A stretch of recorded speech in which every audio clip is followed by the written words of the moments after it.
the drumbeat for war in Iraq, a nation of 77 million people. The scale of that war would be immense. The cost extraordinary, the human cost even more extraordinary. The implications for world peace so profoundly destructive that it almost exceeds the ability of the human imagination to picture it. And yet here these guys are out there pushing and pushing and pushing for war. You know, I got to say, it brings up some personal reflections. First of all, number one, I was in high school when most of the protesting against the Vietnam War was going on, but there was sort of a belief in this country, no matter what your politics were, there was a belief that we were evolving towards something better, that we were getting smart as a society and getting smarter as time went along. Now, you might disagree about what that meant, but it was part of the hopefulness of the era that we were getting smarter.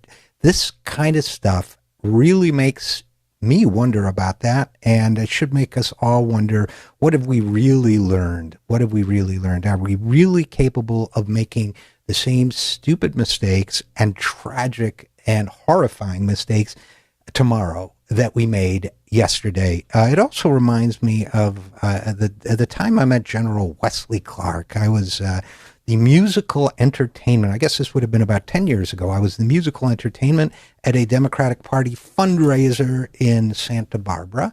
And I went up there. I went with a full band once, but another time I went with just a guitar, acoustic guitar, and sang a bunch of old Civil War songs about people losing their sons in battle and that sort of thing. And a couple songs I'd written, and General Clark was the primary speaker, and he came up to me afterwards and said that he really appreciated it, he really enjoyed it, and that he had always liked protest music and folk songs, and that when he was at West Point, "Where Have All the Flowers Gone?"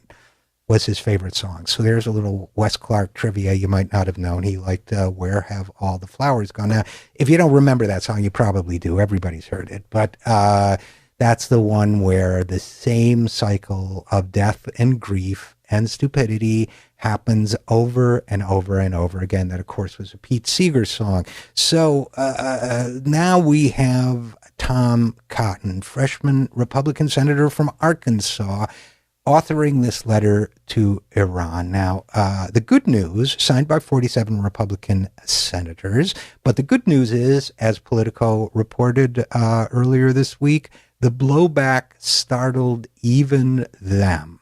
So, Republicans have gotten nervous about it. In fact, they've probably gotten a lot more than just nervous now, because 22 newspaper editorials have joined all the other voices condemning them for this tragic and idiotic move of theirs. I'm fudging some of these details from politicsusa.com, but look, they quote Jason Easley, one of their own writers, as saying it's not an understatement to say that the outrage over the Senate Republican letter is national, and I think that's right. I've actually been pleasantly surprised by the extent of the outrage. Now, I do have to say, as one who does remember the fights of the 60s, I'm not that crazy about a headline like this one in Politics USA. Tehran Tom Cotton's Iran blunder has made him the new Hanoi chain.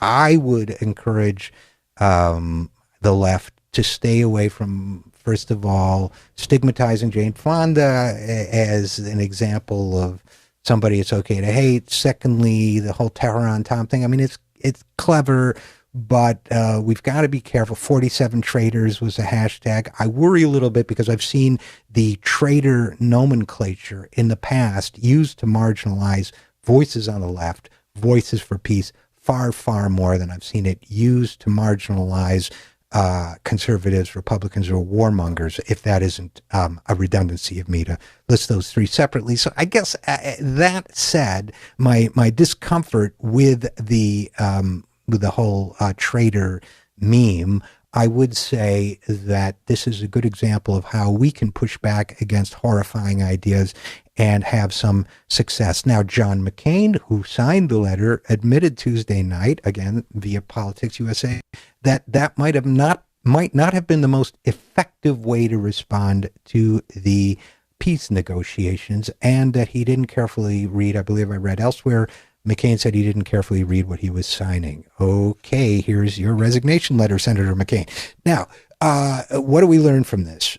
Republicans are certainly willing to undermine a sitting president of the United States when he tries to negotiate a peace deal. We learned that the foreign minister of Iran, who wrote them a letter in response, understands the United States Constitution better than they do, which is odd because I have to believe that's demagoguery, not ignorance. Tom Cotton, whatever you think about him, he's highly educated. He's very smart. But they're willing to play games with the Constitution, with the laws of this country in order to score political points and beat the drumbeat for war. That is tragic. That is venal. That must be stopped. That is why we are here. That is why we close every hour of this show the same way. I'm Richard RJ Eskow, and this is the Zero Hour.